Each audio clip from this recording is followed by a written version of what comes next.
Doctor Kashinath Ghanekar, Sulochana बोलतीये. तुमच्या अंगात थोडी जरी लाज शिल्लक राहिली असेल ना, माझ्या घरात परत पाऊल टाकायचं नाही.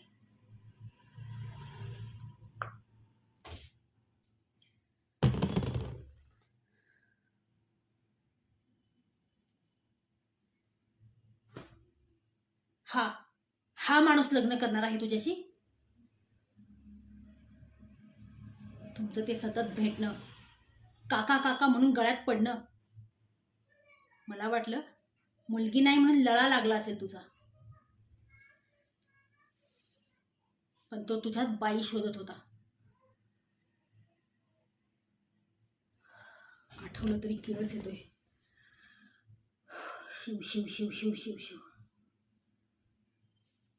गप्पा बाईस. सगळी आबरू धुळीला मिळवली आहेस तू. लोक शेण घालायला लागलेत तोंडात.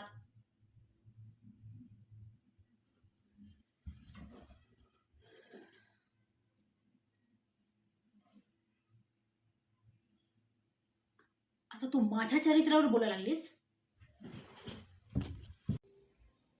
कोणाची हिंमत नाहीये माझ्याबद्दल वेडवाकडं बोलायची. अख्ख्या जगाला माहितीये, आदर्श पत्नी, सून, बहीण आणि आई म्हणून लोक आदराने बघतात माझ्याकडे. आणि हे सर्व मी माझ्या कामाने मिळवलंय. तू काय मिळवलेस ग? काय मिळवलेस तू? तू आहेस कोण?